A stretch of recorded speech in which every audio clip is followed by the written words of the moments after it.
الله الله أكبر سبحان الله والحمد لله ولا إله إلا الله والله أكبر والكل كشفت إلى هذا المستور ليبرز نوره كاملا في عالم الظهور نورا فاق كل النار وأنفذ الحق حكما على من أتم الله عليه النعمة من خواص الأمة أن يحضر عند وضعه أمة تأنيسا لجنابها المسعود ومشاركة لها في هذا السمات الممدود فحضر بتوفيق الله سيدة مريم وسيدة آسيا ومعهما من الحور العين من قسم الله من الشرف بالقسمة الوافية فأتى الوقت الذي رتب الله على وجوده وجود هذا المولود فانفلق صبح الكمال من النور العمود وبرز الحافظ المحمود والعين لله بالتعظيم وأصبر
السلام عليكم ورحمة الله وبركاته.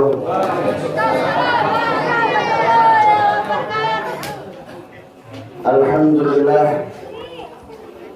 الحمد لله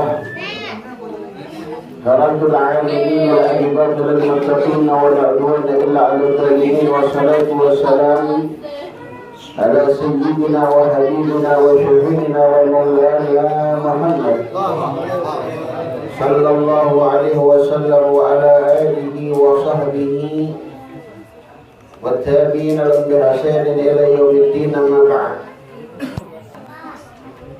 قال الله تعالى في القرآن الكريم وأصدق القائل بسم الله الرحمن الرحيم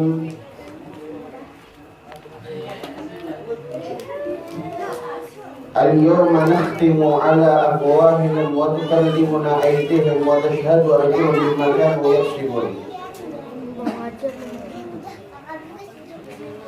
وقال تعالى أيضا ما ينفع مال ولا بنون إلا من أتى الله بقلب سليم.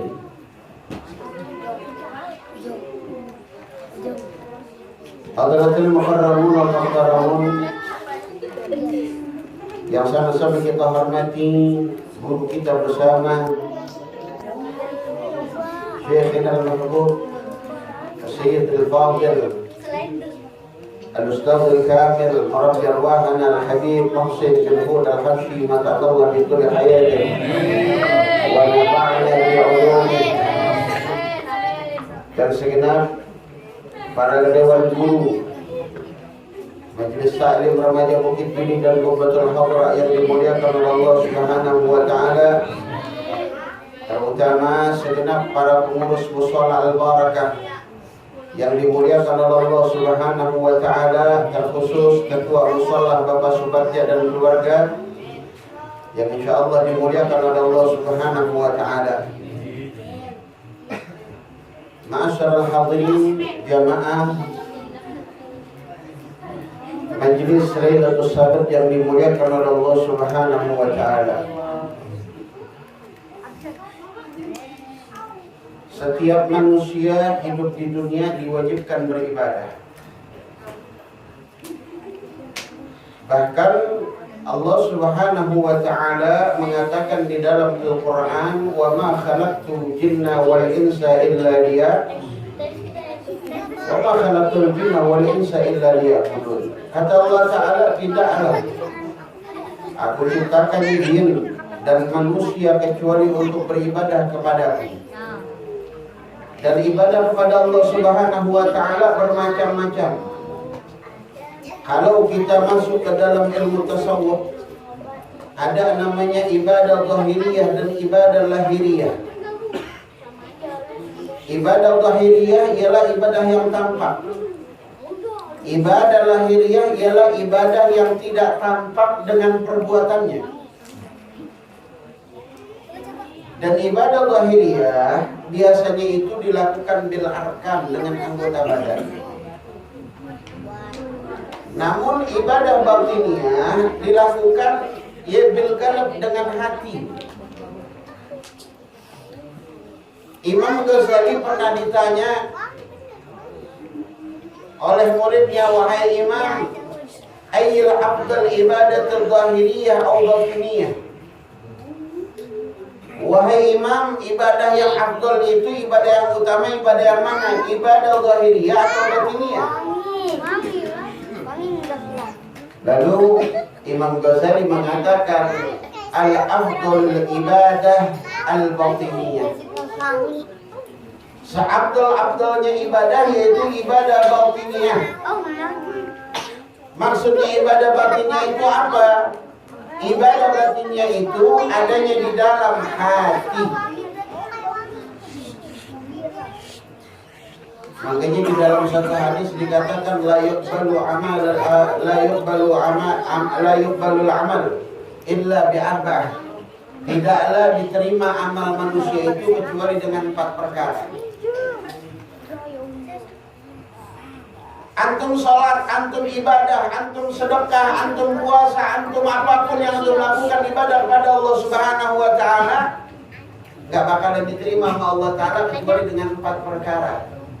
Apa yang pertama? Al-ilmu. Yang pertama mesti punya ilmu. Antum ngaji, mesti punya ilmu. Antum sholat, mesti punya ilmu. Antum belajar, mesti punya ilmu. Antum puasa, mesti punya ilmu. Abah, karena dia lagi ngaji, masa masih punya ilmu? Iya, ketika ngaji belajar dulu ilmu adab. Ana bicara kemarin sama seseorang, bicara tentang ilmu adab.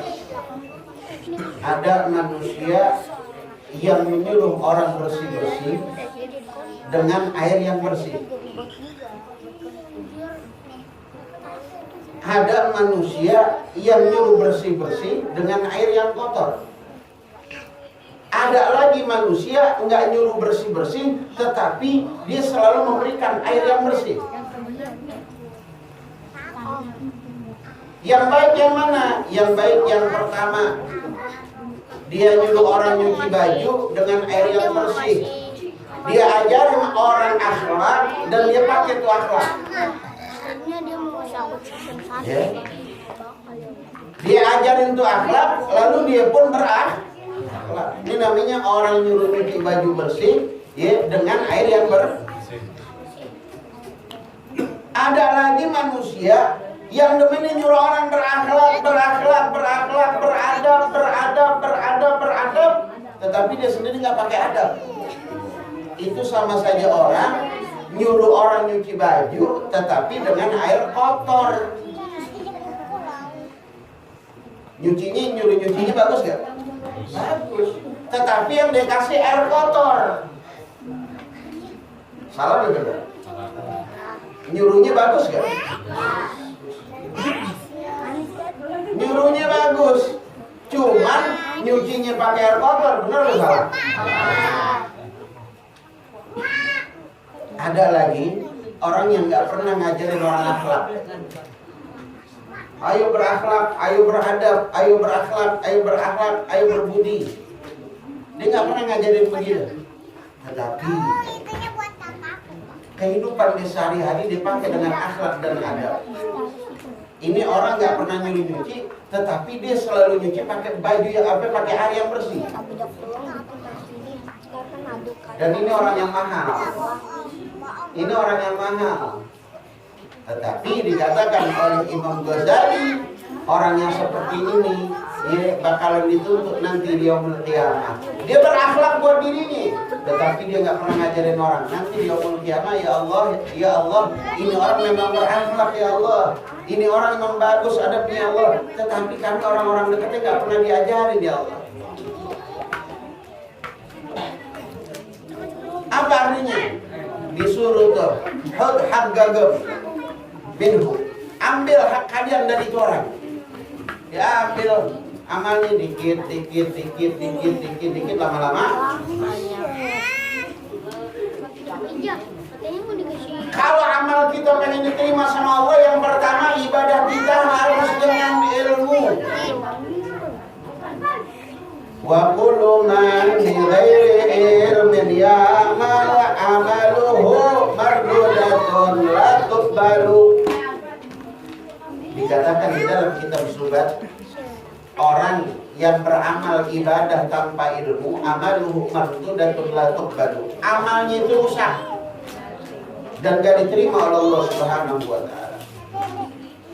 Jadi yang pertama mesti ilmu. Bagaimana kita dapat ilmu? Ngaji. Bagaimana dia punya ilmu? Dekat-dekat sama Imam Syekh. Bagaimana dia punya ilmu? Dekat-dekat sama ulama, sama kiai, sama habaib. Maka dapat ilmu kita. Iya. Maka dapat ilmu. Lalu yang kedua apa?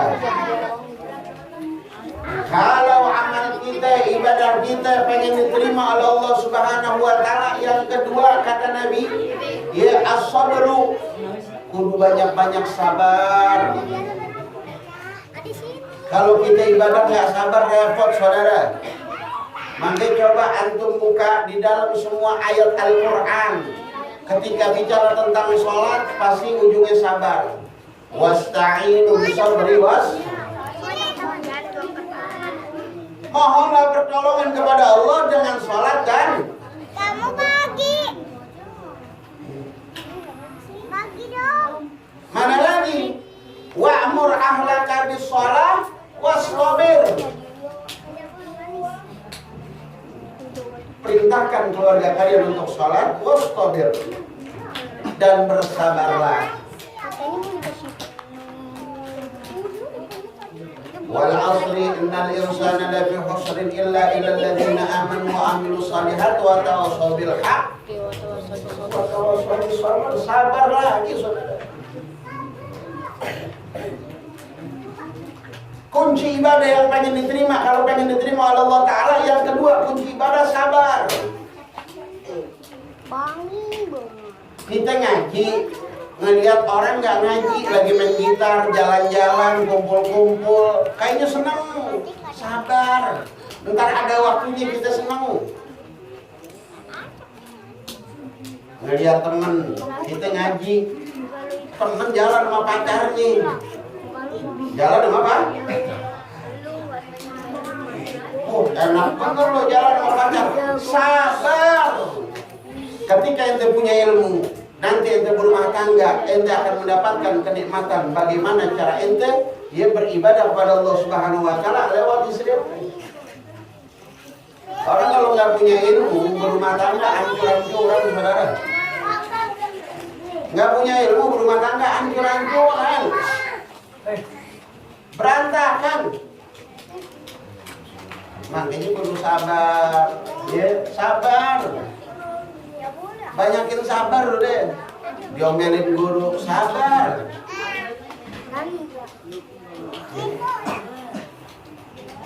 Semuanya kalau udah sabar ibadah enak. Yang repot orang nggak sabar, kerjaannya tergesa-gesa, maunya buru-buru, tapi nggak pernah benar. Sampai dikatakan lagilah minasyaitan. Sifat terburu-buru itu sifatnya sholat kudu sabar, qomaninahnya kudu benar. Iya. Apalagi kita bermakmum, ketika bermakmum kudu sabar. Kita lagi sholat, masuk di musola al-barakah, tahu imamnya orang tua yang bacanya Bismillahirrahmanirrahim. Alhamdulillahi rabbil alamin. Kira-kira kita duluin apa sabar? Suruh sabar. Ini imam belum ruku, dia udah ruku. Imam belum sujud, dia udah sujud. Saga kira-kira imam. Bahkan dikatakan siapa orang yang mendahulukan sujud imam, maka nanti di yaumul kiamat dia punya pala diganti kepala anjing. Iya betul. Itu ada hadis begitu. Ente sujud ngedulin sujudnya imam. Nanti di yaumul kiamat pala itu ditukar sama kepala anjing.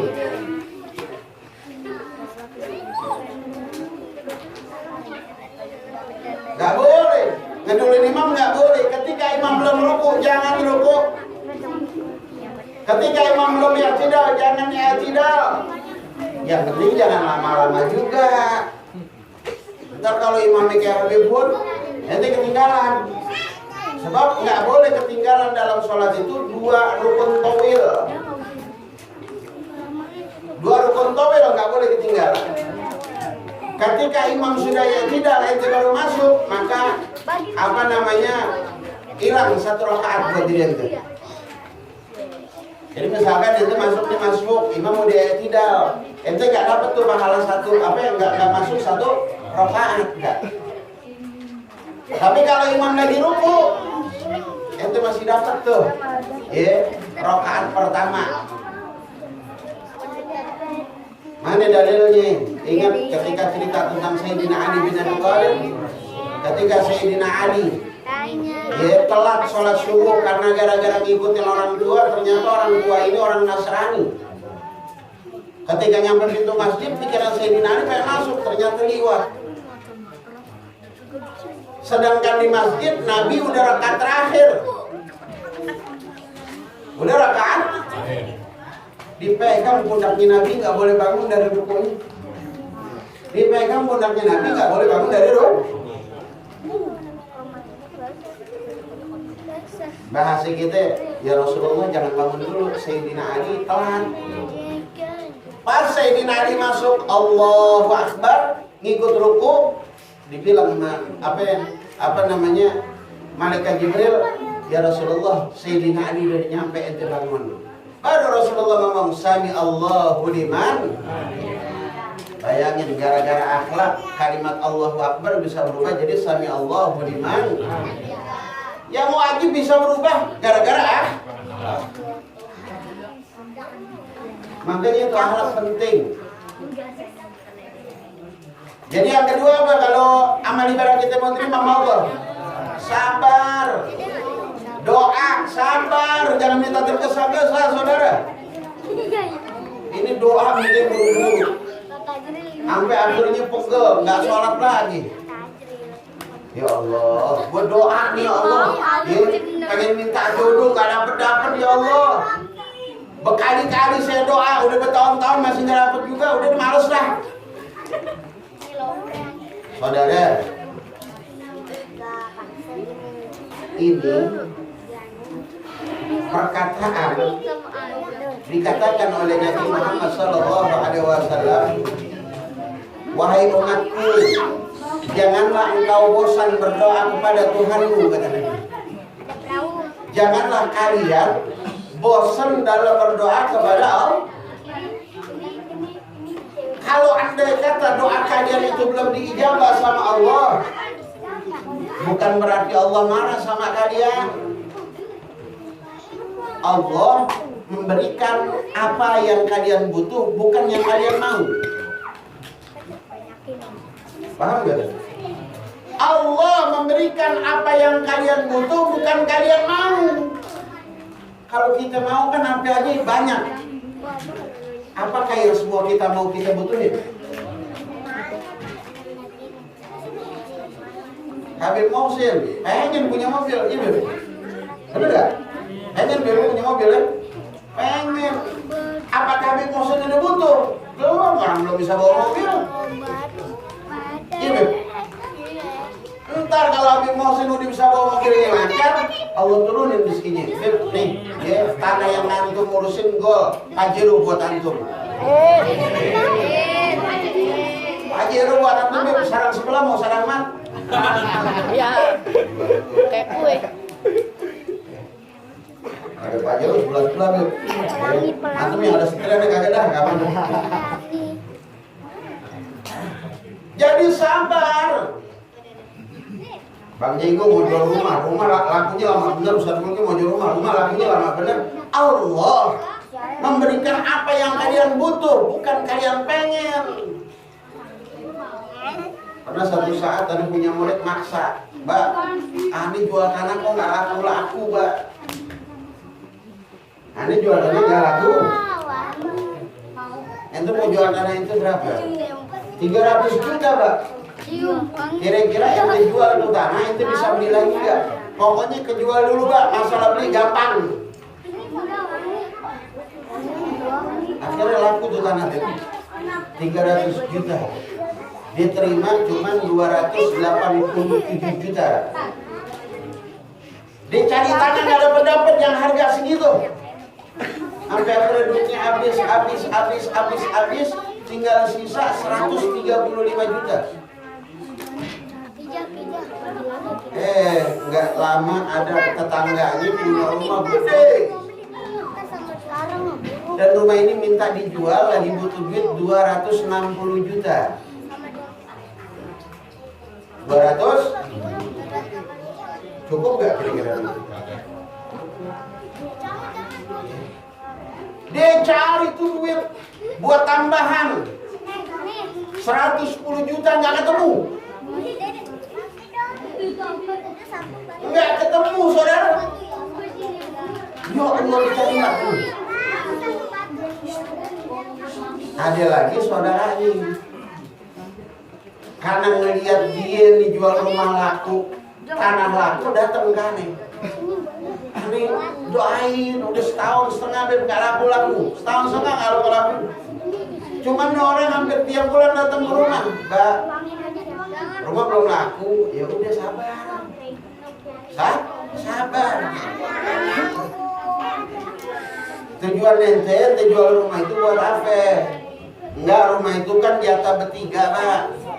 Itu rumah mau dijual 600. Kalau dijual bagi 3 itu 200, Pak.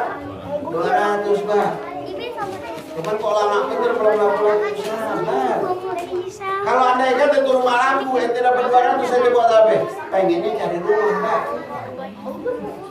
Terus ente mau cari di mana? Di Bekasi, jauh. Ente cari daerah sini aja.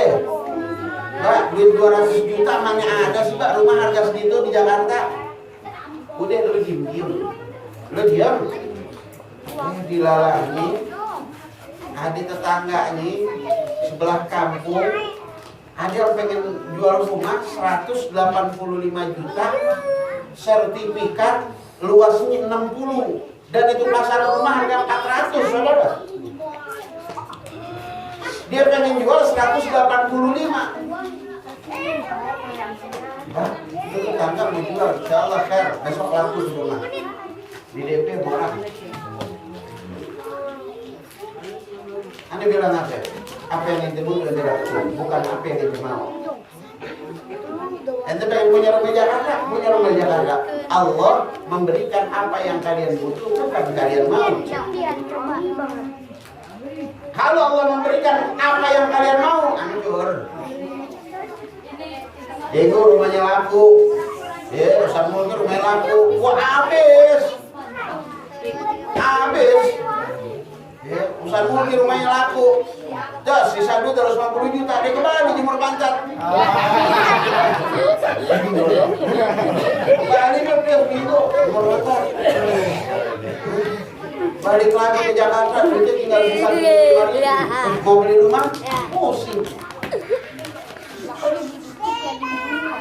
Jadi artinya apa? Ketika antum punya hajat, antum punya kemauan, antum berdoa, Allah belum ngabulin, husnudzon sama Allah. Ya Rabb, mungkin Anda belum butuh.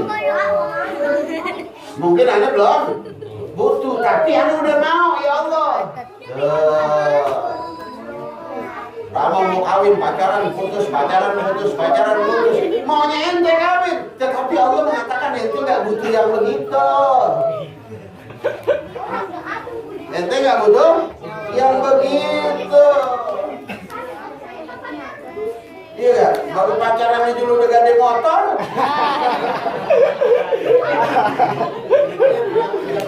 Paling gade kawin loh. Bapak lo kelimpungan motor digadein lagi. Tinggal 2 bulan lagi lo lunas. Jadi yang ketiga doa kita, ibadah kita mau diijabah sama Allah, mau diterima sama Allah. Yang ketiga an-niyah. Segala sesuatu tergantung niat. Niat ada di mana? Di hati. Artinya apa? Bukan berarti niatnya, tetapi hati ente bersih ketika ibadah kepada Allah Subhanahu wa taala. Yang lagi sakit, benar Masya Allah. Di rumah nggak keringetan. Ketemu mobil motion jadi obat. Yang sakit tadi tuh khatib udah mau jatuh, badan anu dingin. Udah mau jatuh, makanya habis khatib langsung balik. Yang ketiga niat. Artinya apa? Niat bukan berarti nawaitu shauma ghadin atau usolli fardhu, bukan. Niat itu ya tahirul qalb, bersihkan hati kita ketika mau beribadah kepada Allah Subhanahu wa taala. Tinggal itu semua. Satu saat Rasulullah sallallahu alaihi wasallam sedang duduk sama sahabat-sahabat. Lagi duduk sama sahabatnya di depan masjid, lalu Rasulullah bicara apa? Wahai segenap sahabatku, saksikanlah nanti ada orang lewat, dia ahli surga. Nanti orang yang lewat nih, huwa min ahli jannah, dia itu daripada ahli surga. Sehari dilihat lewat dia. Ada omongan sama sahabat, apa dia itu yang ahli surga? Besok Rasulullah duduk lagi sama para sahabat, lalu Rasulullah ngomong lagi, wahai sahabatku, apabila kalian melihat orang yang lewat, maka saksikan dia ahli surga. Udah berapa kali? 2 kali disebut sama Rasulullah. Kira-kira makbul kan? Gak boleh kira-kira. Rasulullah yang ngomong. Kalau timbang yang ngomong Ustaz Muslim percaya nggak percaya?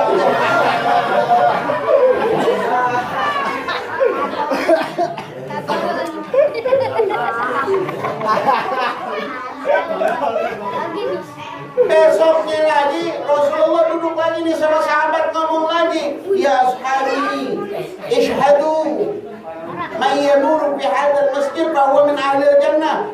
Saksikan wahai sahabatku bahwa nanti kalau ada orang lewat, saksikan dia itu ahli surga. 3 kali Nabi ngomong dia ahli surga. Dan yang dilihat yang lewat tuh orang lagi.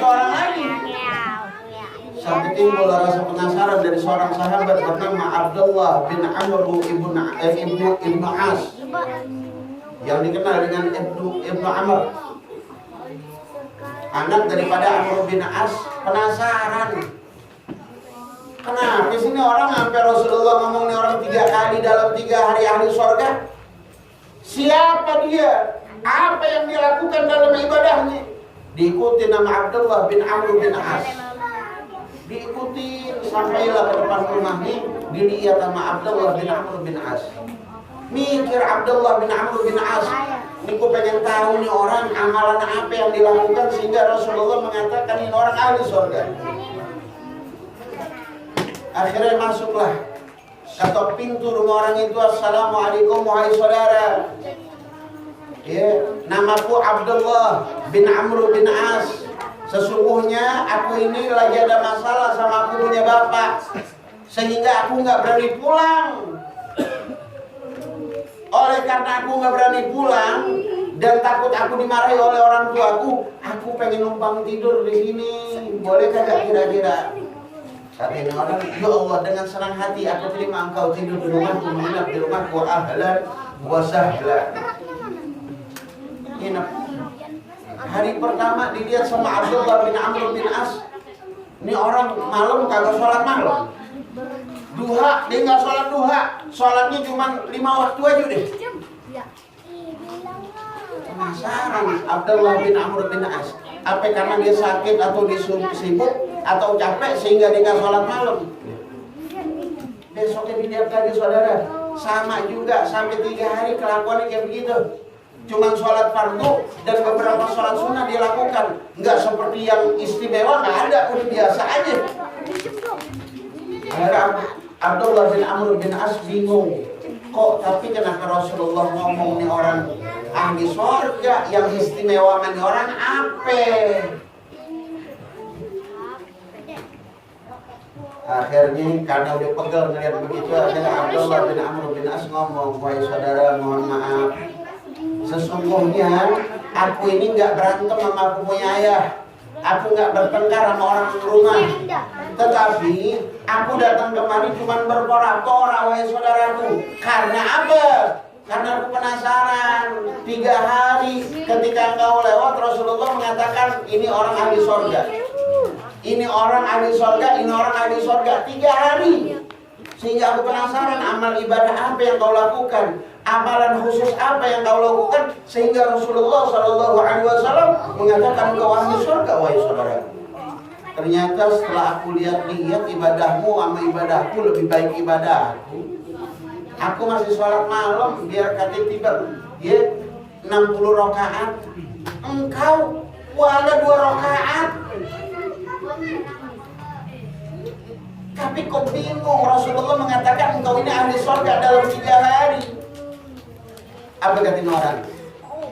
Wahai Ibn Amr, ya memang ibadahku seperti ini. Dan aku tidak tahu apa sebabnya Rasulullah ngomong aku ini ahli surga dalam 3 hari tersebut. Nggak ada amalan lain, nggak ada. Udah amalan aneh apa yang ente lihat tiap hari? Ente 3 hari di rumah aneh, itu yang ente lihat, itu amalan aneh. Bahasa orang sekarang biasa aja. Biasa. Oh, ini orang bisa dijadiin ahli surga. Nggak mungkin Rasulullah salah. Iya, nggak mungkin Rasulullah. Sebab Rasulullah apa yang beliau omongin pasti berdasarkan wahyu. Nggak mungkin Rasulullah bicara nggak ada wahyu, nggak ada perintah dari Allah. Pasti ada perintah dari Allah.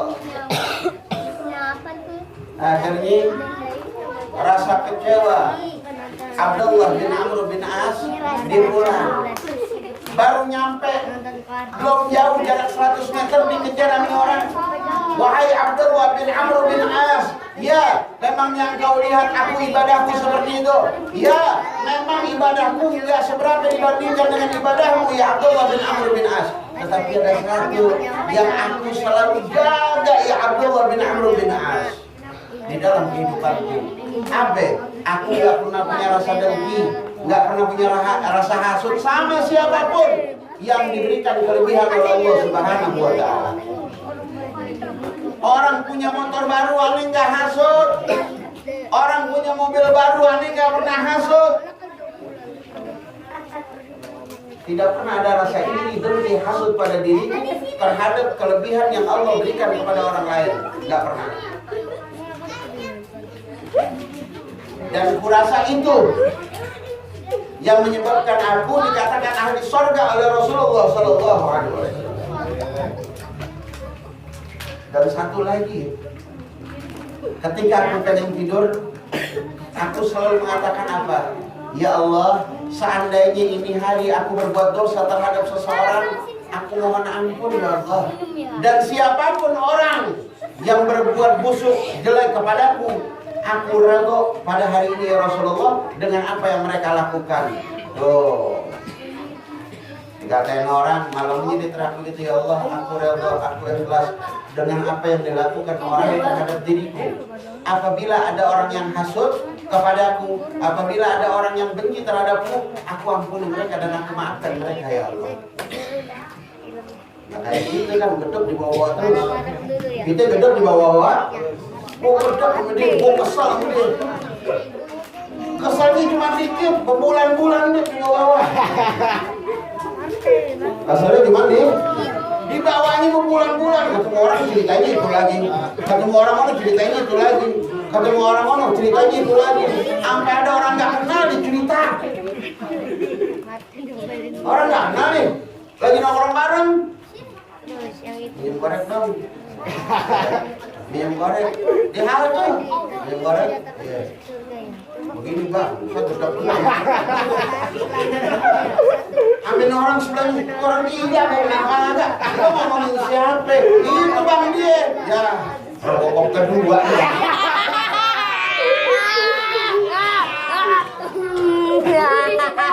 Tuh orang kalau udah gedek begitu, orang kalau udah gedek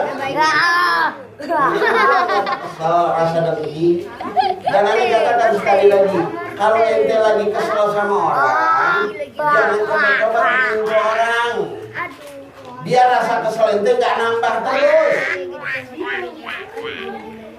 Kalau ente kesel sama orang, jangan sering-sering ketemu tuh orang sebelum rasa kesel ente habis. Sebab kalau ente lagi kesel sama orang, ketemu tuh orang, keselnya bukan habis, nambah lagi. Iya kan? Ini gedek sama Feb. Tiap hari ketemu Feb.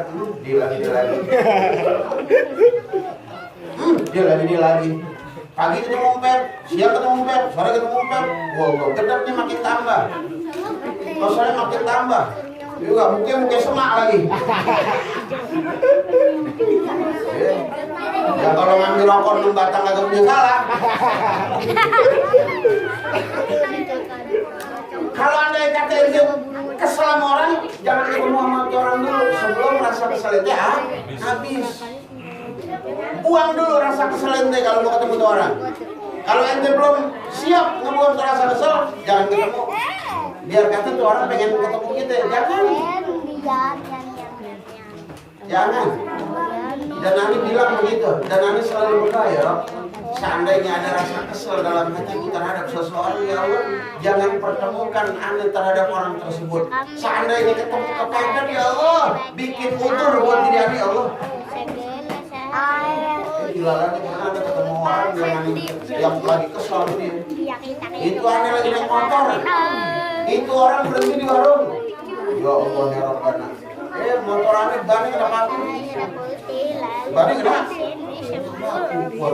Mana nih? Duit kagak megang. Yang ketemu orang yang gede-gedein.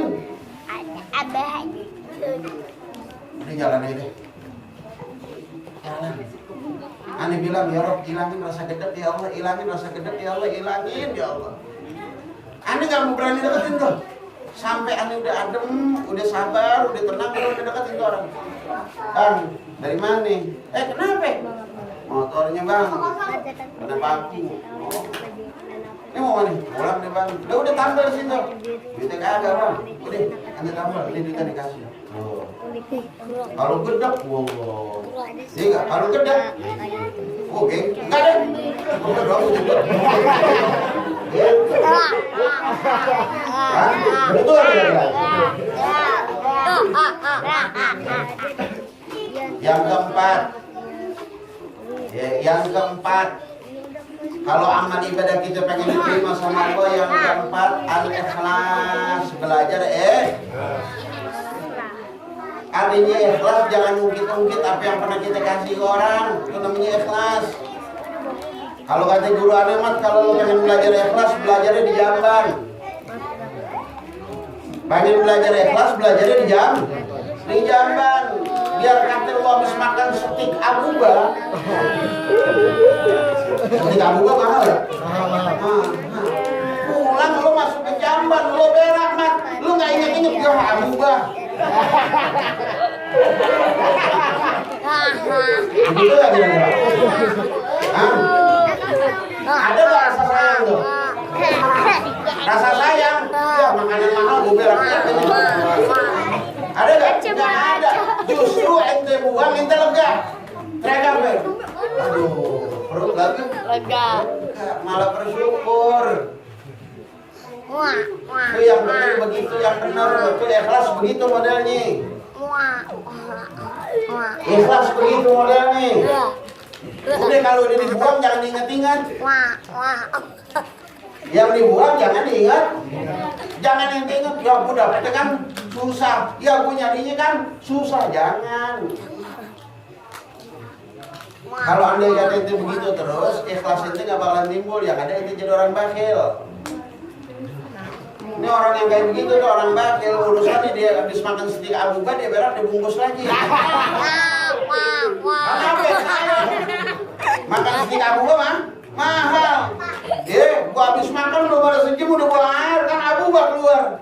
600.000 nih. Tapi kan kalau anda kata orang ikhlas kira-kira begitu enggak? Enggak. Keluar dari situ langsung alhamdulillah lega perut. Lega lah. Makanya tuh. Ya kalau rokok jangan makan stik abuba rokok. Stik abuba gede. 350.000. Kalau aneh makan aja tuh aneh makan, ya sisa nasi sepotong perut udah penuh. Kalau rokok makan sepotong, segini tadi. Penuh segini tuh. Habis perut dia begini. Dia nggak kolok sama stick. Masya Allah, tabarakallah. Jadi 4 perkara yang menyebabkan ibadah kita diterima sama Allah. Yang terakhir ikhlas, belajar ikhlas. Ani ngajar ikhlas, ente belajar mesti ikhlas. Ketika Ani ngajar ikhlas, ente yang belajar ikhlas, maka akan dapat ilmu yang manfaat. Ikhlas ente, ikhlas berkhidmat. Udah berkhidmat sama guru, berkhidmat sama Habib Mohsin. Insya Allah berkah ilmu. Dan Ani pun ikhlas ngajarin ente. Ya. Kalau anda kata nih, mungkin lama belajar sama gue, ngaji sama gue. Habis itu pelan-pelan.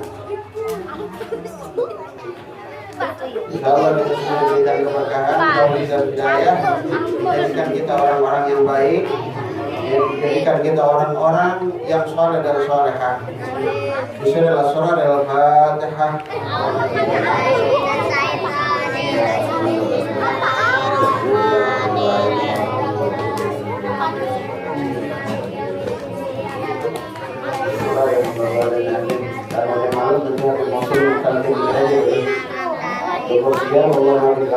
Assalamualaikum warahmatullahi wabarakatuh. Rasulullah sallallahu alaihi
Saya pengen ngingetin aja tanggal 11, jangan lupa tanggal 11 acara haul daripada almarhum Muhammad Hajar bin Ghazali tanggal 11. Ya, tempatnya di mana? Ntar aneh kasih tahu dah. Tempatnya di mana? Aneh kasih tahu. Ya, sebab aneh sekarang ini masih di sini. Ya, Wardoyo, Rusun, Kemana? Ya, sebab aneh belum tahu ada di mana. Mari lihat aja. Ya, sebab ya begitulah. Hah? Ya begitu pokoknya acara jadi cuma tempatnya di mana belum tahu. Ya. Cuman ada pesan ya, ada pesan buat anak-anak majelis hari Kamis, Kamis pada asar ziarah ke makam almarhum. Ya, biar bagaimana beliau nih jasa beliau bentuk majelis apa namanya remaja begitu. Ya. Jadi kita lakukan kelasnya tanggal 11. Ya, kita bikin haul daripada almarhum ya Allah yarham Muhammad Hajar bin Ghazali ya akhina sedih. Ya. Dan sekalian Isra wal Mi'raj. Sebab pada malam itu Isra wal Mi'raj. Insyaallah kita semua diberi kesehatan, bahagia, kebahagiaan,